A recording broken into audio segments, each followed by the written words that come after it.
Cautious optimism at Arsenal summer transfer business.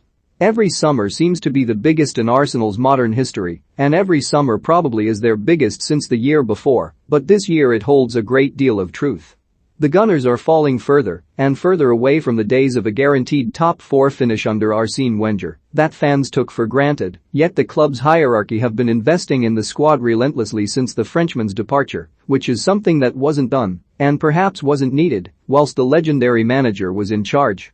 That doesn't exactly add up, but if Arsenal of all teams are splashing the cash, the teams around them must be too. They are just doing it better. The investment quite clearly hasn't been right for immediate success. Unlike at Manchester United, who struck gold with Bruno Fernandes, for example, despite no trophies under Ole Gunnar Solskjaer, they are clearly a shoe-in for the top 4 every season. Nicolas Pepe, £72 million. Thomas Partey, £45 million. Alexander Lacazette, £48 million. Willian, £200k per week wages. All signed for immediate success which has not been forthcoming despite the odd FA Cup success. It can be argued that Pepe is an investment for the future, but if you spend that amount of money on a player, they had better hit the ground running. Pepe did not. Mikel Arteta's men finished 8th in the Premier League last season, and it could have been a lot worse if they hadn't hit an excellent run of form when their season was all but over. This is an extremely alarming position to finish for a club of Arsenal's stature. Much like Pepe, Arteta is undoubtedly a long-term project, but instant success is still a necessity. His free trial period is over, it is make-or-break time for the Spaniard, and if he doesn't invest wisely this transfer window, it will likely be adios Arteta. What have Arsenal done so far this summer? Invested wisely, amazingly. Nuno Tavares has come in as a handy backup to the injury-prone, short-sleeve-wearing Kieran Tierney. Albert Sambi Lokonga signed earlier this week, and he is a 21-year-old with great potential who has already shown what he can do for Anderlecht and Belgium under-21s.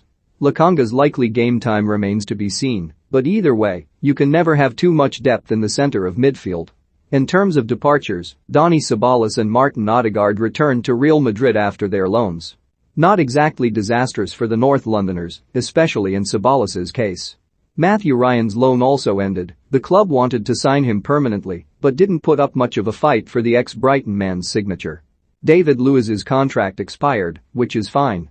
Now it gets a little more controversial when it comes to these two. Matteo Guendouzi and William Saliba were both loaned to Marseille. Guendouzi has an option to buy in his transfer, Saliba does not. The Saliba situation is confusing, but there must be method to the madness.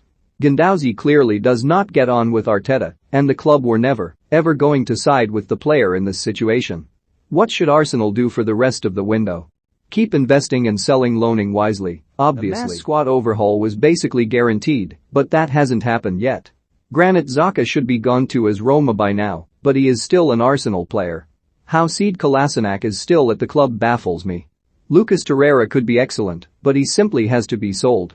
Also, Hector Bellerin has been likely to leave for weeks, though if he was to stay, it would not be a disaster. Alexander Lacazette has an uncertain future amidst his contract situation. Sell him or offer him a contract. If it gets rejected, at least the fans will know what is happening and can move on. We haven't even got started on Eddie Nketiah, Ainsley Maitland-Niles, Joe Willock and Reiss Nelson. Nketiah, Nelson and Willock won't be good enough for where Arsenal want to be, but they also haven't been given a fair shot, so I would happily admit that I'm wrong about that in 12 months' time.